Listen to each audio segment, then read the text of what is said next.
Hello and welcome to my weekly livecast. I'm Jamie with Stonemeyer Games. If you're joining me live, which I don't know how many people will today because it's a little bit later than normal. Usually I do this at 10 a.m. Central Time.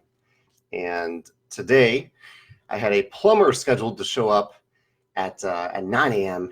and they didn't show up until like 10:30. But even at 10, I knew that they obviously were not here yet. So I bumped it back to now. So yeah, it's a little bit later than normal, but that's okay. I'll chat for a few minutes. Probably won't do an hour today, but I'll chat about a few topics. And if you have any questions, as usual, I am more than happy to answer them. I'm joined by Walter in the window back there. Biddy is sitting directly behind me on my seat right here. I have something off camera that you cannot see, and that I hope that I don't jostle the camera and spoil everything. But yeah, let's see. What are we going to talk about? So the big thing that's been going on with me, and it relates to work a little bit, I'll relate this back to games and work, is that I went to Kansas City over the last few days on just a road trip with my girlfriend. She works remotely, but this is Megan, and she has her main job is in Kansas City, so she has to go back every once in a while, and her family's there, so I got to go back and hang out with her family for a few days. So we took this road trip to Kansas City from St. Louis. It's about a 4-hour drive. So not a particularly long drive. And I did a lot of things in Kansas City, mostly ate good food, and brings me to my chocolate of the day. We went to Panache Chocolate, where we went to a few different dessert places because I love dessert, and Megan knows that and chose some places that I love. And she also she was helped by Cody. I don't know if Cody will be joining us today. We'll see if Cody drops. Yeah, Cody's here. So Cody is from St. Louis, lives in St. Louis, and he sent me a detailed list of places that he likes in Kansas City. And Megan went through the list and found places that meant something to her, and we went to some of those places. There were a lot of them, so we went to a few of them. So Panache was one of them. We got these really delicious chocolates there. We also went to Foo's for frozen custard. We went to Andre's for cake and pastries. And we went to McCormick and Schmidt's, which is not a St. Louis thing. It's more of a chain. But there was a chocolate dessert that Megan really likes there that we got there. That was very good.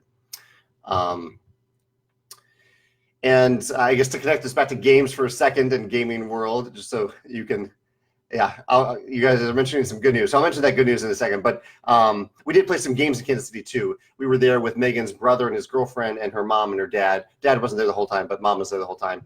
We played The Mind. We had a really good game of The Mind, a couple good games. We played Just One a few times. We played Downforce once, and we played Labyrinth, which I put on Instagram today, one of my childhood favorites. We played Labyrinth because Megan's mom had 2 copies of it, including an old copy that very closely resembled my childhood copy, and it was actually still really good. It's such a simple game. Look at my Instagram if you want to see what it looks like. But I was impressed by how well it held up.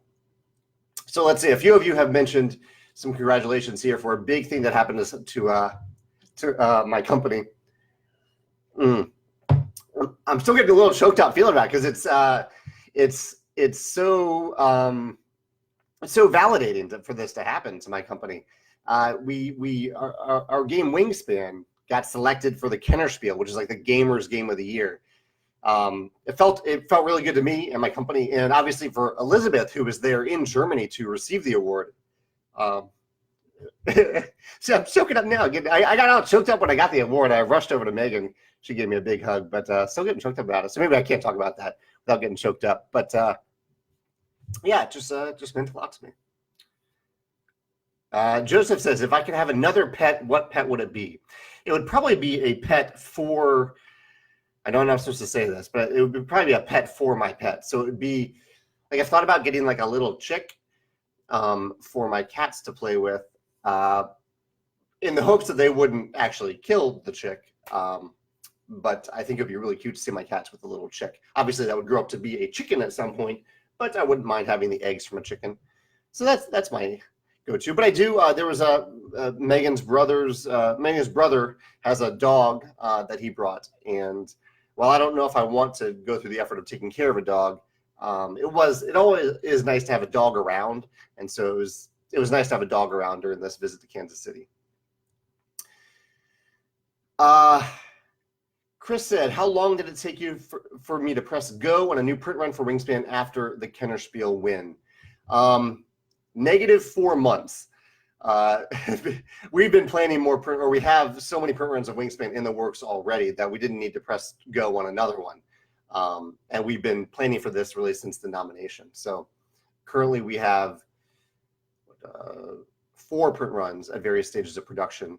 And our German partner has been planning ahead in a more exponential way because it affects them a lot more than it does us. And so they've been planning ahead by making the non-printed components in advance with us. We've been working together, but they've been working a little bit more independently on this one because their print runs have suddenly jumped up to normal English levels rather than typical smaller international levels. So they've been planning ahead for that for quite some time. Planning ahead for the possibilities. So they made all these non-printed components that we would end up using if we hadn't won, but now they definitely need to use them. Charles says, any word on a Japanese translation for Wingspan? My friends want to teach the game to Japanese friends here.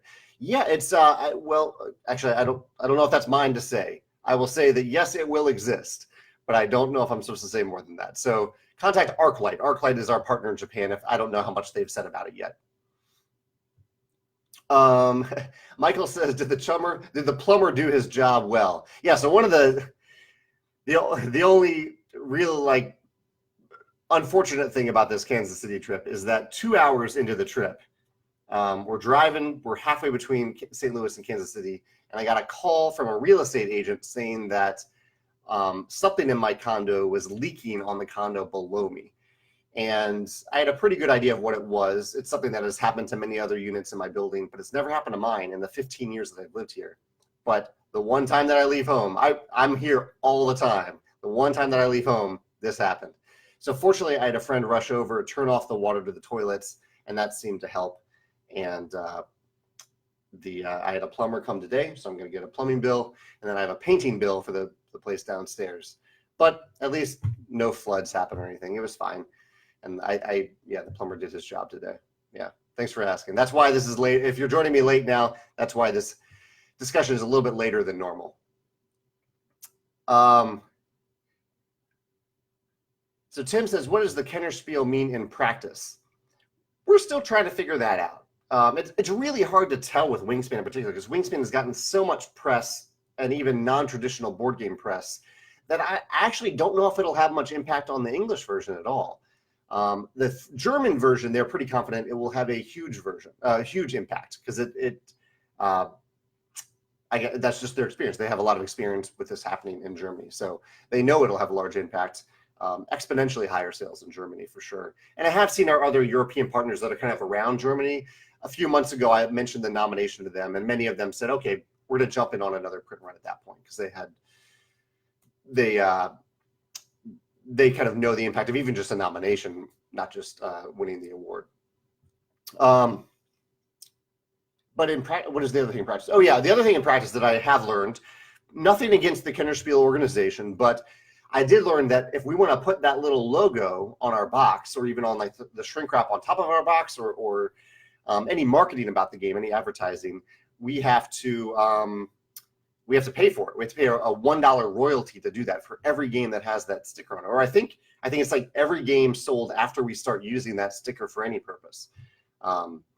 So I don't really want to do that. So I might just be talking about it in terms of, I might just mention the name Kennerspiel in advertising, ads like that, just not the logo itself.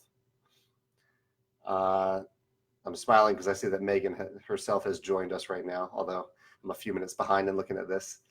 Cody says, when was the last time you went through the process of picking out colors and painting a room? Cody, that's a good question. You guys could probably tell it's been white back here for years. It's been a long time. There's a little bit of paint in one of my rooms. I have like an accent wall, but that was probably 10 years ago, maybe even longer, maybe even soon after I moved in. Very, very long time ago. Mandy says, what is my favorite art style non-game related? Favorite art style non-game related? I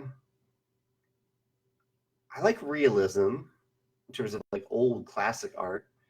In terms of more modern art, I like I don't know what type of style this is, but there's if you read a comic book, there's comic book art. There's like the standard art, which looks good. I really like the look of that. But every once in a while, I don't know how the decision is made, but one page of the comic book will be super detailed and vibrant and just like on an art on a whole different level, but still with that comic book style. I don't know what that's called, but I really like that. Those were like my favorite illustrations to look at back in the day when I read comic books. Chat says, does only Elizabeth get a trophy for the Kennerspiel, or do I get one too as the publisher? I don't know. I did see that trophy that Elizabeth got. Elizabeth went to Germany to receive the award. So I don't know. I'm happy for her to have it. I don't really. I do have some trophies on my shelf that you can't quite see. They're off camera, but I do have some up there. But I don't need one. I'm happy just to have the award for the game, and happy for Elizabeth to have the physical trophy.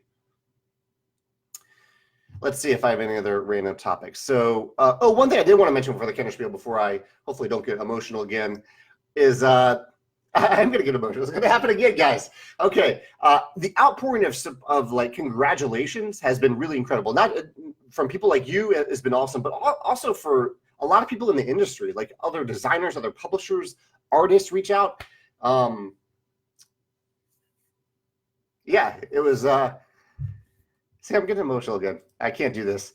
It was just really neat to be a part of the industry, that type of industry where we support each other in that way. All right, no more Kennerspiel talk. I'm just going to break down. Dennis says, did I realize immediately that it would be a good game to publish? Talking about Wingspan. I realized immediately that Elizabeth would be a lot of fun to work with. And I realized that she had a real talent for designing the bird cards, like whether or not they ended up being bird cards they did, but unique cards where the theme matched with the mechanism. So the game has changed a lot since then, quite a bit since then, but those two things really caught my eye, and I had a feeling right away that it would be something big. And it also had an impact that Terraforming Mars was so big at the time. I know there's some debate over whether or not Wingspan should or should not be compared to Terraforming Mars, but they are both games where you have a ton of unique cards that do different things and contribute to your engine. And so that was on my radar when I saw that in Wingspan with such a cool theme, such a different theme. And I saw what Elizabeth was doing with the theme and the mechanisms. I was drawn to it right away. I had a lunch. This is kind of a neat thing. The video would have been cut short a little bit early today if I'd, regardless of if the plumber had been here on time.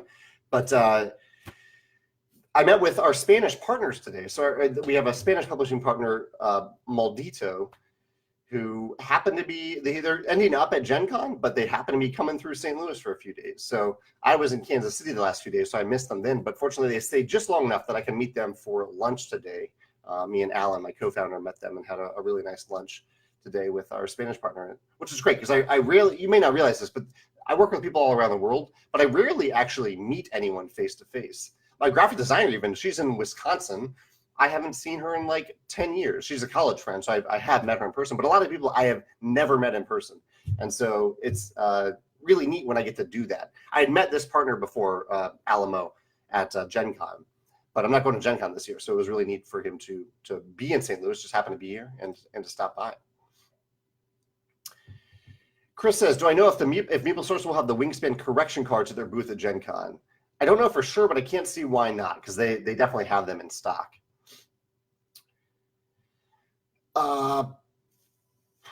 Let's see. Arthur says, how vital is it to blind playtest, in my opinion? Extremely vital. We were just talking about that for a game that we have in the works right now. How we had a very good impression of a game that we had already decided to publish. Actually, I won't go into detail. I don't want to say any bad things. The game itself ended up being fine, but we learned something by blind playtesting very early on about how to learn this game and how to teach this game that we had no idea because of how we had ended up accepting this game to publish. So yeah, I think it's incredibly important for many reasons, that being one of them. Arthur says, in what percentage of design should we start considering blind playtesting? For example, when the game is 80% complete, 90% complete. My method, I don't have a percentage, but my method is that when the game is both fun and functional, that's a good time to at least do a first wave of blind playtesting. I say that because for a lot of like my local game design, when I'm playtesting with Alan or local friends, local groups, it's either functional but not fun, or it's fun but not functional. But usually there comes a day when we play the game and we're like, oh, this finally works, and I had a good time, and I was able to strategize and all that. And that's the first point where I started thinking about doing at least one wave of blind playtesting, and starting there. Mondo says, as a designer and publisher, do you have any advice on accommodating colorblind gamers without adding too much iconography to the design? So, I mean, you touched upon one of the key ones, using icons in addition to unique colors. The second thing is, I think, I'm saying this as a non-colorblind person, but I think there are times where colorblind differentiation is really important, and there are times when it's not as important. And so sometimes it's good to look at those two things. Like if you have player components that are never interacting with each other, the color doesn't really matter all that much. You could even use the same color for everyone in that case. The other thing I mentioned is that there is an app called Colorblind Pal that I use now. So when you do have some components that interact with each other, maybe they're on a shared map or something like that, I do try to get a bunch of different samples from my manufacturer. I put them on the board. I look at them through the colorblind lens. You can look at them through 3 different colorblind filters, and you can see what a colorblind person sees, or at least pretty darn close to it. So that can help you. I found that app to be really helpful. I think that's Colorblind Pal or Color Pal. I think it's Colorblind Pal.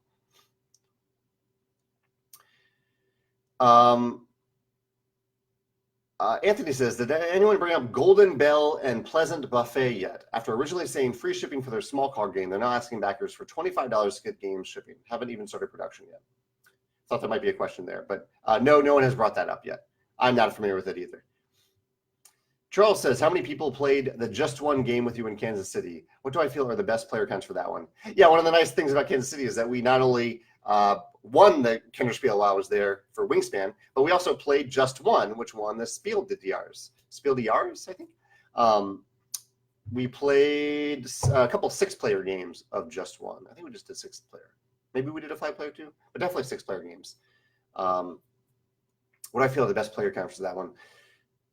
Really, I think it officially plays 3 to 8 maybe, or 4 to 8. Really, the only problem I've had with the game at all, at any player count, is that the markers keep running out.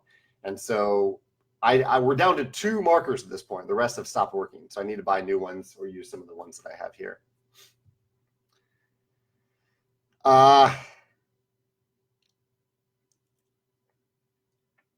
Rob says, how cool is it to discover a new board game designer? It's pretty cool. It's really cool. It's one of my favorite things.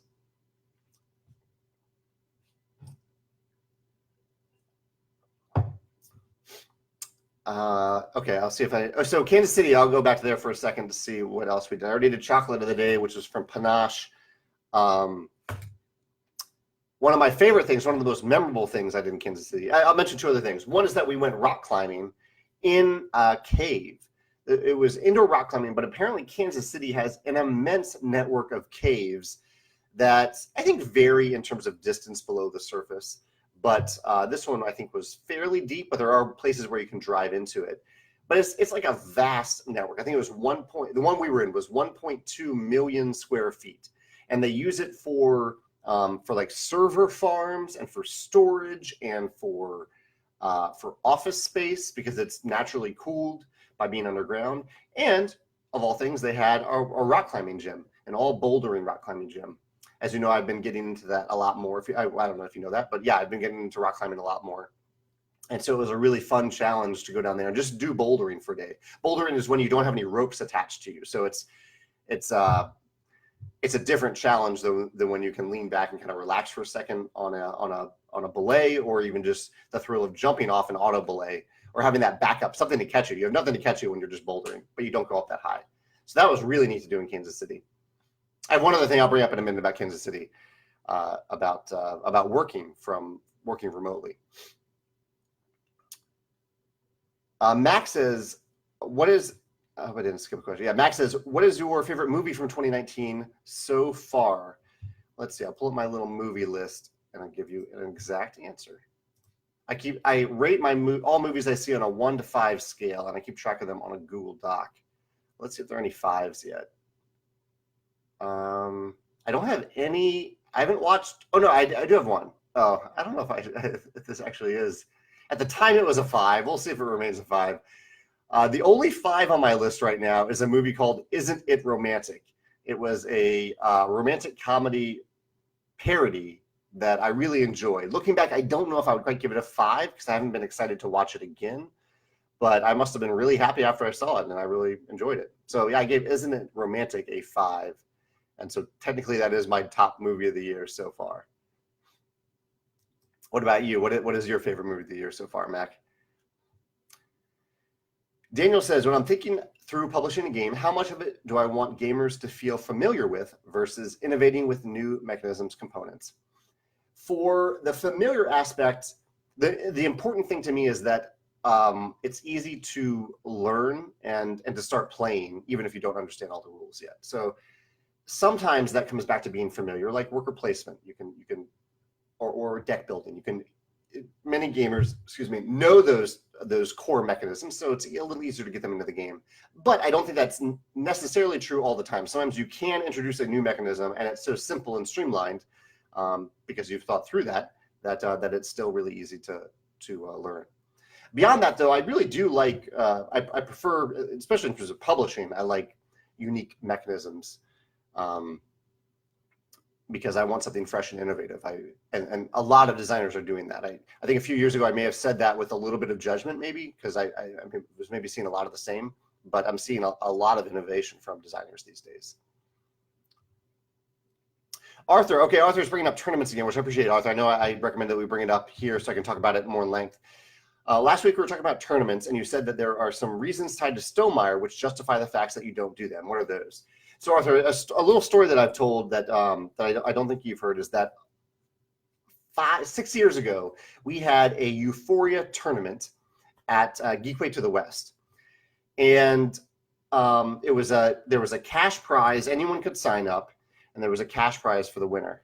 And I think it was a 3-round tournament. Like we did a round robin where people got mixed up in different tables, and then we had a scoring system that combined together that formed a final table. The winner of that final game won. And I walked away from it excited that so many people had participated, but also feeling really weird. Like it did not, at the time I was still feeling out what Stonemaier Games is and isn't. And that level of competitive play didn't feel right for us. And I don't know if I can say it much better than that, but it was a gut feeling that something about the competitive nature of the tournament and just the feel and the tone of the room that day didn't feel like I wanted my company to feel in terms of gamers playing games. I think that's when I looked back at our mission statement and really solidified that the company was about bringing joy to tabletops worldwide. And yes, I think joy can come from tournaments, but I think a lot of other things can come from tournament level competitive play, especially when cash is on the line, which that may have been part of the problem when cash is on the line. But it just didn't feel right. It just didn't feel to match with our philosophy. So ever since then, I just haven't done it. I haven't pursued a tournament system for our games. I've encouraged people to, if they are enthusiastic about doing it, that they are more than welcome to do it. But it just hasn't been something that I've really pursued. On a slightly lower note, but something I did walk away from that tournament with, is that as hard as I work to balance our games, you've probably seen with all of our games, there's at least one card or one faction or one thing that is perceived as being slightly more powerful than other things. And as much as I want to balance our games, because they aren't really designed for tournament play, I guess I don't have quite the same level of pressure as like Magic does to get that balance just perfect so that the games can be ready for tournament play. So I'm not using that as an excuse, but it's nice to not quite have that level of pressure because that isn't the intent behind our games when I make them. yeah, so that's a little story I wanted to tell. Thank you for asking me here on Twitter. That would have been a little bit long to answer. Doug says, our drive to Kansas City probably counts as a road trip. Any recommended road trip music? We listened to a mix of radio and songs from my iTunes. I tried to pick songs that that Megan would enjoy and that we kind of sing along to. I found that songs that you can sing along to are nice in a car ride, especially if you're driving at night and you want to try to stay awake a little bit more. And so there were some, like a lot of pop songs. They were like Taylor Swift songs, Justin Bieber, Ed Sheeran. But I think my favorite was Under the Bridge by Red Hot Chili Peppers, which is one that I haven't heard in a long time, but that is just a good sing-along song. That's the type of song that makes me, even a terrible singer, feel like I can sing along to the song. So I'm going to say Under the Bridge by Red Hot Chili Peppers. And I'll take other recommendations here. There will be other road trips like this. So if you have any songs that are just a lot of fun to sing along to, let me know in the comments. I'd love to make note of them. I'll jump back to, well, no, I just talked about Kansas City. I do have one last Kansas City topic, but I'll get to that in a minute. Dennis says, what are my views on diversity and board game themes? In my views, my companies are one of the few that dares to go after something new and unproven. I appreciate you saying that about my company. I think there are a lot of companies, maybe they don't quite have the level of visibility that my company does, but I think there are a lot of companies doing cool things and unique things with diversity and themes. I wrote a detailed blog post about this a while ago where I really thought through it from a bunch of different angles, many of them inspired by Elizabeth and from a reviewer at the time who wrote about Wingspan.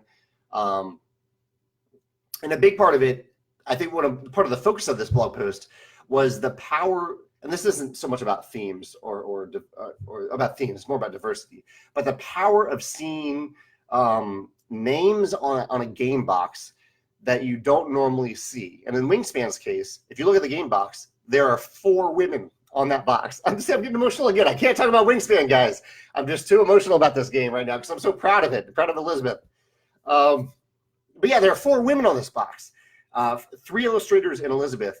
And that is unusual in the board game space. And I think that's a powerful thing for anyone, for another publisher to see, for a young woman to see, for young men to see.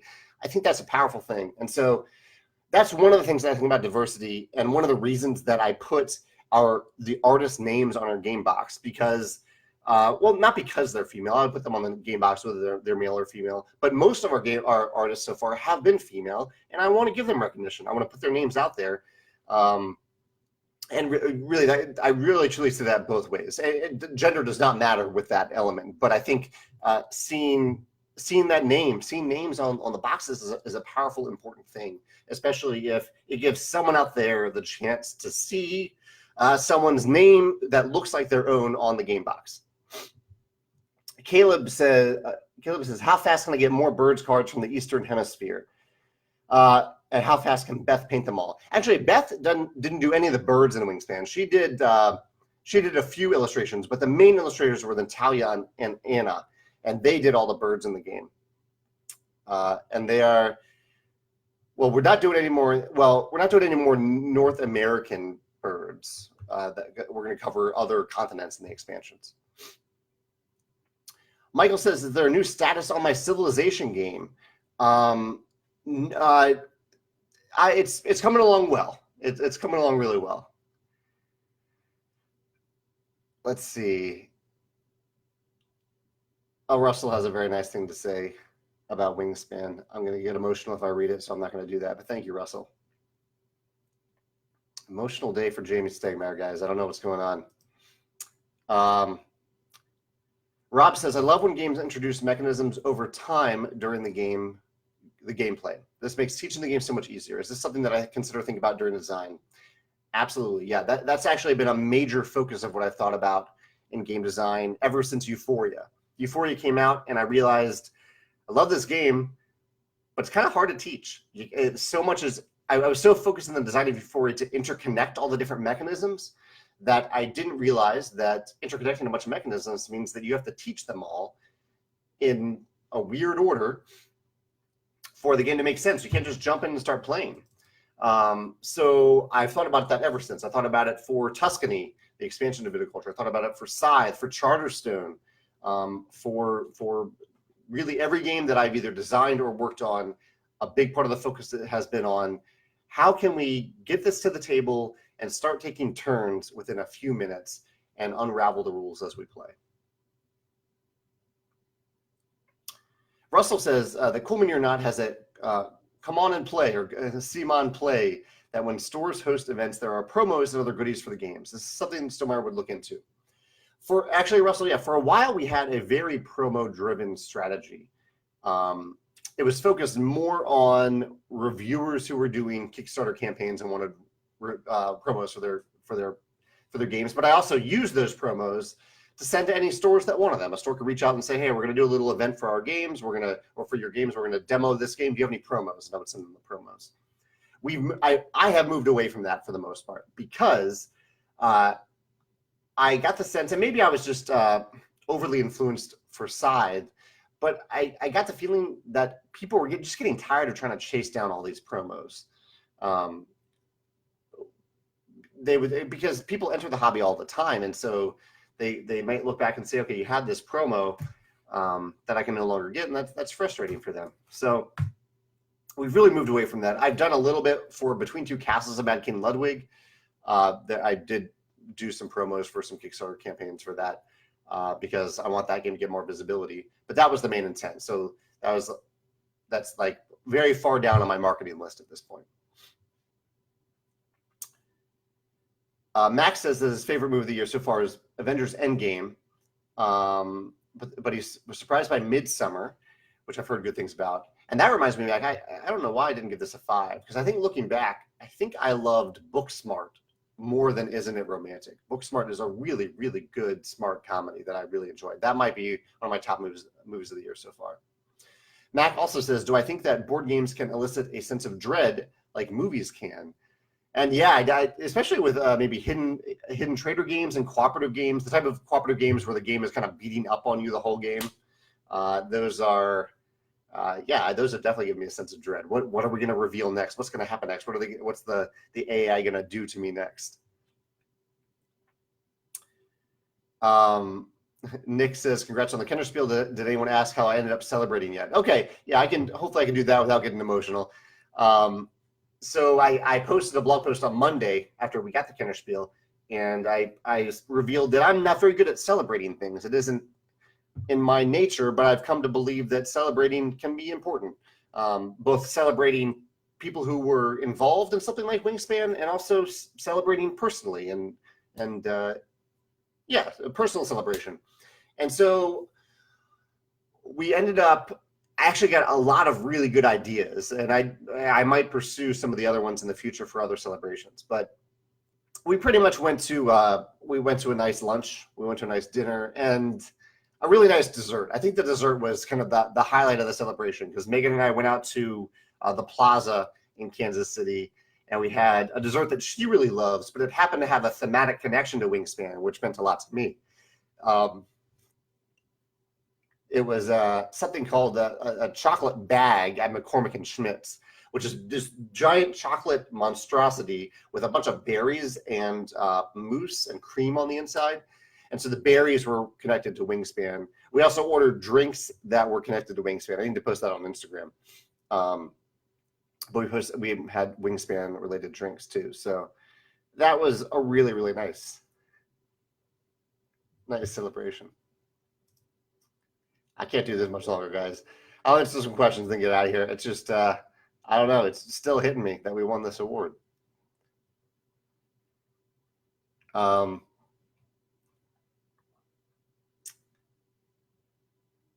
Cody says, thoughts on Marvel's announced Phase 4 movies? Yeah, I was hoping to. Yeah, this is. It was interesting to see what they announced. There were actually characters I'd never even heard of in Marvel Phase 4. The thing that excited me the most was getting a female Thor. I don't know if I would have picked Natalie Portman, but she's already connected to the franchise, so I can see that making sense. And she's a great actress, so I'm happy for her to be Thor in the future. Yeah, that was the main thing I walked away with, Natalie Portman as Thor. What was your main takeaway, Cody? Or what's something that you're excited about from that announcement?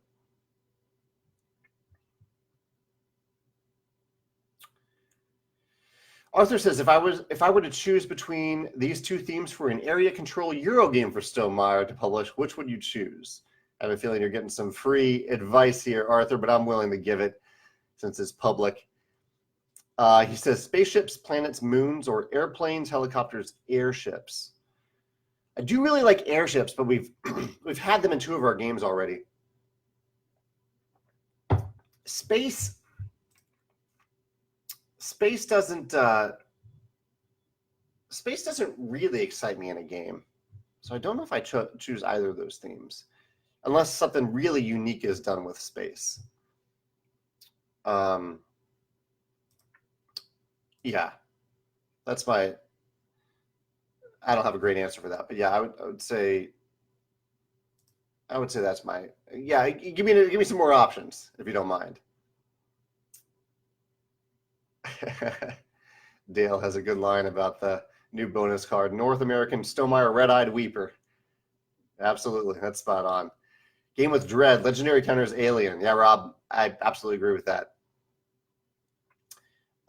David says, Berserk still hasn't gotten back on whether we can release our tabletop simulator mod for Rise of Fenris. David, if you and Azor want to just put it on there, at this point, it's fine with me. I trust you guys to do it in a respectful manner, and I have not heard anything from Berserk / Tabletop Simulator other than getting a payment from them recently. I have not gotten an email from them in a long time. So something's happening over there that I don't quite understand, and I don't want it to continue to affect people in a negative way. So if you guys have any influence over what you can put on there or and have a positive impact on the game, I trust you to do that. And thank you for asking. The last Kansas City thing I wanted to mention was one of the biggest things I was worried about was feeling like it's weird to say, but I was worried about not working for a few days because I'm so used to just working every day and working as much as I need, sometimes long days, sometimes shorter days, especially on the weekends or Fridays or whenever, some days are just shorter or easier than others. But other than game design, I found that I was actually even more productive than normal in Kansas City.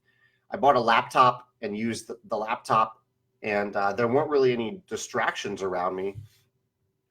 And so I like, you probably could not have told that I was away unless I think some of you pay attention, you knew that I was going to Kansas City, but you probably wouldn't have been able to tell because I was able to work, not every day. There were some days where I only worked a little bit, like in the morning or the evening, but there were a few days where Megan went to work and I worked as long as I needed to and then got a lot of stuff done. So I'm gonna write a blog post soon, I think, about the idea of working while traveling, or navigating that idea of traveling and going on vacation and being relaxed, but also not having that stress of feeling like you have to catch up on weeks of work when you return, or even a couple of days of work.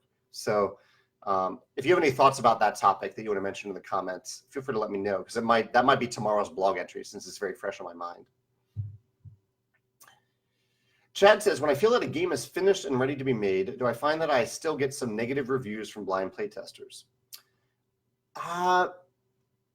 So I do. I ask for blind playtesters to give me a score when they playtest a game, and I do look for those scores to go up over time. But I more look at the average of those scores. So every now and then there will be a playtester who just really doesn't like the game, and that can even happen in the last stage of blind playtesting.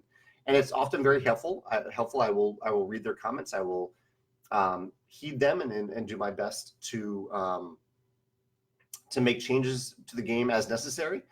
But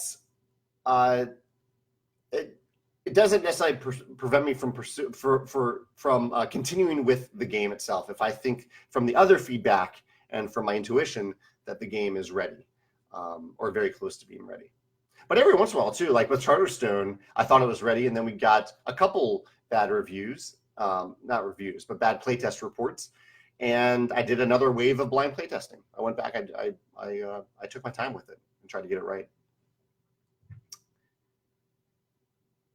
Tim says, did I see the trailer for Picard? I didn't see the newest trailer. Let me make a note of that.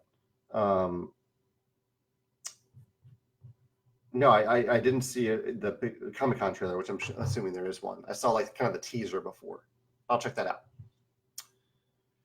Bertrand says, any project to make a pure solo game? My company makes games that are 2 to 5 players, ideally 1 to 6 players. And so, no, we wouldn't even make a game with fewer than 5 players. Charles says, what do I think about Ryan Laukatt's new game, Sleeping Gods? I've been looking forward to learning more about it. I loved Near and Far, but I didn't know that more information was out there. Did it hit Kickstarter yet? I've been waiting for it to hit. Russell says, how many reviews of my rule books do I run through? After some experiences this past weekend, I continue to be amazed at how bad some rule books are, specifically the layout. Yet your rule books do not seem to have the issues. I'm very picky about our games, and I appreciate the compliment, but I would say that some of our rule books have certainly had issues. And at this point, my process is many, many layers and levels. So there's the blind playtesting level of getting the core rules right in the first place. There's having a few copy editors go through, some just to just copy it and get things to be consistent, and others to go through and look at the organization of the information and how we're relaying that information to someone. Copy editors look at a document before it's typeset. So they do that before it's typeset, then the document is typeset. And I look at it again from a layout perspective then, because it's really helpful to see it in actual layout, and then many different stages of proofreaders after that, including at least one round for me, but usually more than one to make sure that it's right.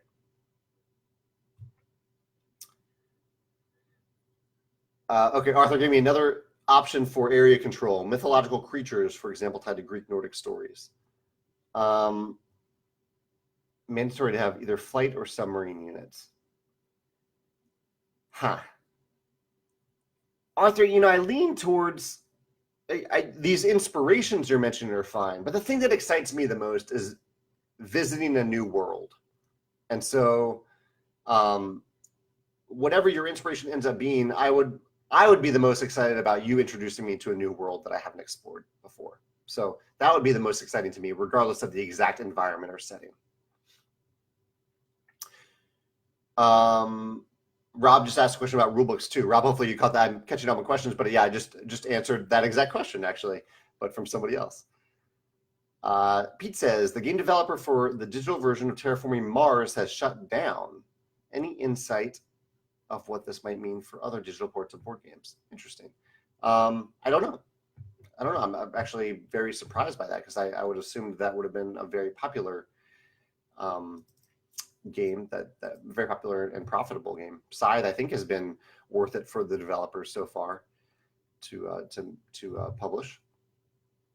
Chad says, was I nervous to meet the parents, referring to my girlfriend's parents? Was I nervous?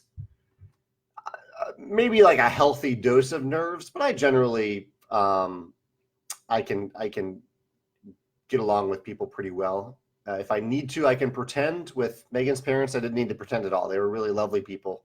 Yeah,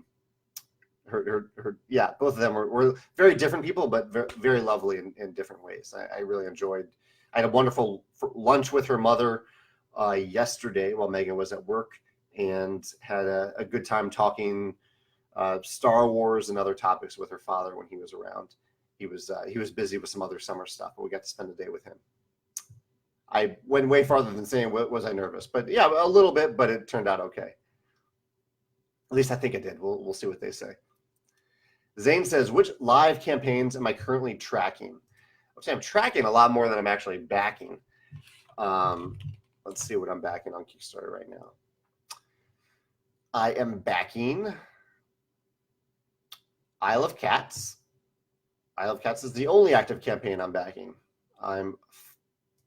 The saved projects, much longer list here.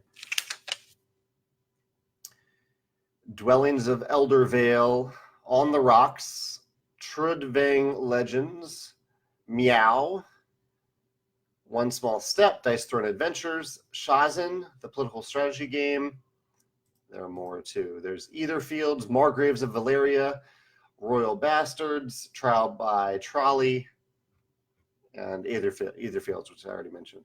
Yeah. Those are the ones I'm following. What about you, Zane? What's a game that you're backing and a game that you're following right now on Kickstarter? David says, follow-up question. I'm working on a fan variant of the modular board with some adjustments to the standard scythe rules. I intend to eventually post a tabletop simulator mod to playtest it and print a physical copy for myself and a few friends. Are there any restrictions on this? Would it be too soon after the release of the modular board? I mean, as long as you make it very clear that it is your own creation, it's not related to Stonemaier Games at all. If you decide to start selling it, you will have to contact me for an agreement, of course. There's no royalty, just agreement so terms are clear. And of course that you don't use art from the actual game on it, because that would be a copyright violation. Let's see. Eric says, although I'm not attending Gen Con this year, are there any games debuting at Gen Con that I'm excited about or want to acquire? There are, Eric. I got asked this last week, and I looked at there are. I always forget these games though. So Planet is one that I already know that I like, that I think is released at Gen Con. I'm curious about Bosk, the leaf falling game. What are the other ones that are coming out? There's the what's the new game with the card sleeves? What is it called? Edge of Darkness. I'm very curious to see how that one goes. Yeah, what about you, Eric? Maybe you'll trigger something to me that I'm looking forward to. Rob says, if I've started a game designed with theme and art as inspiration, like with Scythe, what mental hurdles do I go through to start getting into the mechanisms? He can see his game on the table but no idea how it plays. So what was the first step for Scythe? Really, it was a lot of just looking at the art and saying what mechanisms match the way that I feel when I look at this art. It was a lot about that gut feeling. Like, what is this? Why am I captured by this art, and how can I capture this in the mechanisms? Which I know is very abstract, but once I start to pencil and paper brainstorm about that, stuff just starts to flow. And usually, sometimes I'll like go off on a path that ends up moving away from the game, whether it's during that playtesting, during the brainstorming process or playtesting. But then I would go back and look at the art and say, okay, does that really capture what I'm feeling, what I'm thinking when I look at this art? And then I would pull it back to that art. That's one of the reasons that like combat is a threat in Scythe, but it's not a major thing in the game. It's not a combat game really, because in the art, the mechs typically are not fighting each other. There are only a few illustrations where they're actually engaging in combat. Usually they're just there. They're part of daily life. It's they're walking around cornfields. And so I kept having to kind of remind myself of that. And then the game moved away from being more combat oriented as I came to terms with that. Cody says, how did Megan and I meet? We met through some mutual friends that are connected through largely through gaming circles a couple years ago. We haven't been dating very long at all, but we did have our first meeting at a big summer gathering of friends, probably around this time of year, about three or 4 years ago, I think, maybe 2 to 4 years ago.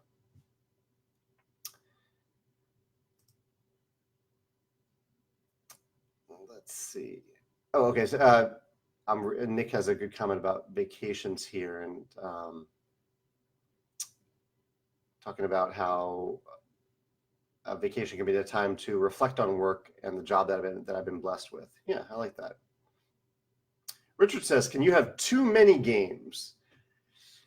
I think different people might answer that in different ways, Richard. If you're asking me, I feel like, yes, I can. I want to have games that I'm actively playing, or at least playing on a semi-regular basis, that I'm showing it to somebody or playing it with someone, or it's being played on a semi-regular basis. For me, that basis is at least once a year, which isn't even all that regular, but I play a lot of games. So if I haven't played a game in a year, I give it away. I find someone who does want to play it.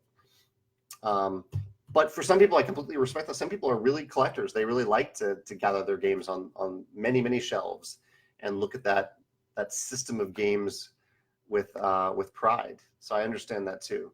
I certainly had that feeling with a few of my games. What about you, Richard? Do you feel like you can have too many games? Cody says, do I think Wingspan will outsell Scythe? It has certainly outsold Scythe in the first year. Really, I mean, Wingspan's only been out for a few months, and it's coming up on Scythe's first year. I think in its first year, Wingspan might end up selling upwards of 150,000 copies, which is what Scythe did in like the first 2 years. So at that pace, yeah, I think it could outsell Scythe eventually. Paul says, have I ever ironed a pair of Umbro shorts? I have. I don't know how you know that, Paul, but I have. Yeah, a long time ago. I like when I was a kid, we were taught that we had to iron our clothing, and Umbro shorts got really wrinkly, and so I once ironed a pair of Umbro shorts, and it absolutely ruined the shorts. Absolutely ruined them. Yeah. Richard says, does Megan know how famous I am? I don't think I'm all that famous at all, Richard. Maybe within a very tiny circle of the people watching this video right now. But yeah, Megan's she may be listening right now. She joined us a little bit earlier, so I think Megan knows that that people in the gaming community are familiar with my name and my company. Yeah. Arthur says, do I back other stuff on Kickstarter besides games? Give us some examples. I have, yeah. It's random stuff. I've backed some chocolate projects. I've backed a few different projects related to insect protein, like cricket chips or like cricket flour, usually with cricket. There's one other insect that's used, but cricket is the main one that I think is used. But I'm fascinated by cricket and insects as like a sustainable form of protein and nutrition. So I have backed a few projects along those lines. There are a bunch of other random ones. There are some book projects that I backed, but those are the ones that jump to my mind right now. Mike says, Gen Con, what's the schedule for you guys? There's no schedule at all, Mike, because we won't be at Gen Con this year. If you do want Stonemaier-related stuff, MeepleSource has a booth that is kind of half ours and half theirs. We're sharing a booth in terms of payment, but they're running the booth. I won't be there. It'll be stocked with Stonemaier volunteers if you want to stop by and learn some of our games that we have there, or just see what's going on, see the modular board, see Wingspan. That's in the main exhibit hall under MeepleSource's booth. Michael says, what's a game that I have as part of a collection? So there's one game that I have not played in a long time, but I have had a really hard time getting rid of it. Oh, this is okay. Paul from Manchester Middle asked. Oh yeah, Paul. Okay. I thought it might have been Paul Boyce, but I can only see the names here, not the faces with the tiny thumbnails. So yeah, you must have a very good memory, Paul. About I wonder if I wore those Umbro shorts to school one day. I made the mistake of doing that after ironing them. Well, Michael said, okay, what's a game that I have as part of my collection? Part of my collection. So the one game that I've had a hard time getting rid of, not because I want to, because I don't want to, is Mechs vs. Minions. It's just such a beautiful production, and I also love the rulebook. I love the tutorial in the game. Just a great game, and I played through the campaign. The reason it is irrelevant to me now is that I have played through the campaign, and I don't want to or need to play through it again. But it's such a masterpiece. I have a really hard time getting rid of it. What about you, Michael? Do you have a game like that like you're not going to play anymore, but you just are so attached to it? Maybe you have fond memories attached to it, and you don't want to get rid of it. Mackenzie says, have I seen the new Lion King? I heard it made a lot of money this past weekend, but Mackenzie, I know I've not seen it. What did you think? Would you recommend it? I guess I've been a little on the fence after seeing some mixed reviews, but I don't quite understand them. Like I've heard that. Correct me if I'm wrong here, but I've heard that it is nearly a shot-for-shot remake of the original Lion King, which is beloved in so many different ways.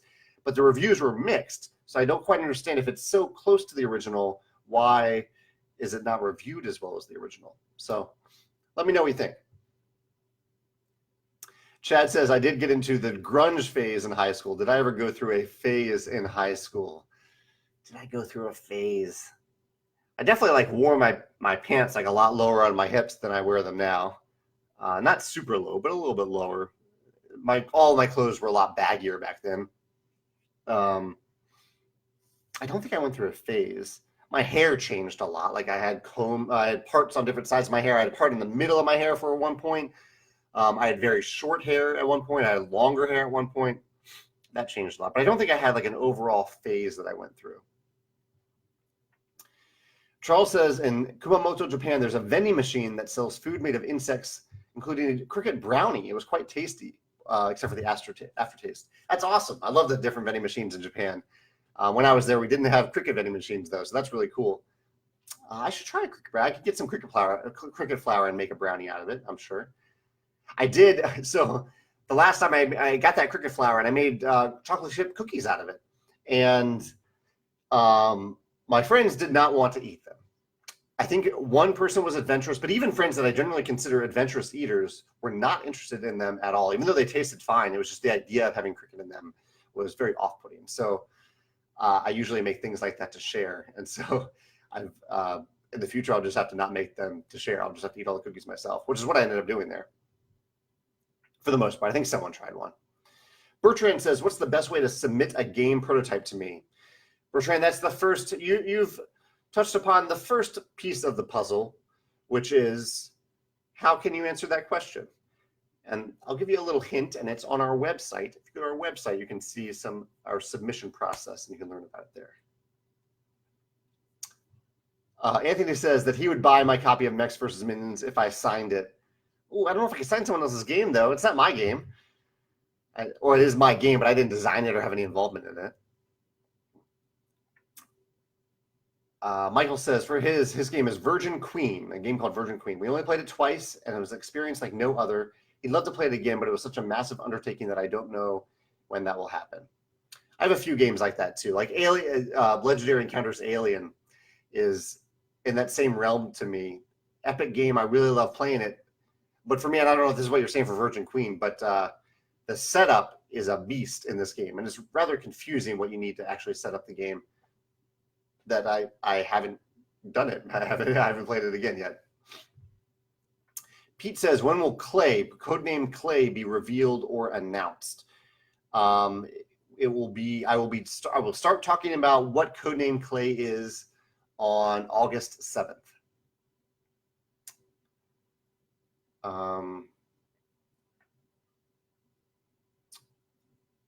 Let's see, Cody wants pictures of different versions of Jamie. Yeah, I'll have to go back through some photos and see photos of Jamie at different times. I was very skinny. I was a very skinny kid. Now I'm trying to get back to that weight a little bit. Okay, Mackenzie says that she enjoyed Lion King. There were some scenes changed to make more sense with the new style. And she says she thought it was pretty good. Yeah, I think I will see it.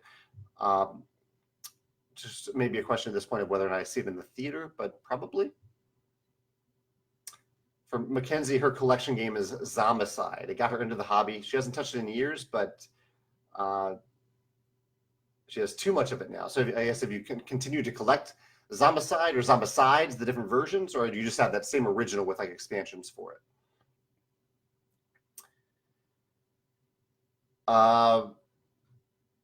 It looks like I reached the end of the questions here. I don't have any other stories to tell, I think, from Kansas City. Yeah, thank you all for joining me at this late time today. I will get this up on YouTube for people who have questions in the future. One other question. Oh, Cody says, have I seen the smart playmat that was debuted by Cool Mini or not? I did. Yeah, I saw that last week.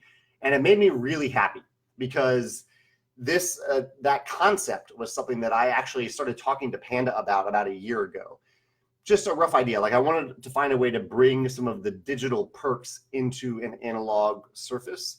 And so what I was thinking about doing is not using an app at all, not using an iPad or an iPhone or any sort of tablet, just having like a board that could recognize cards when they're in certain places on the board.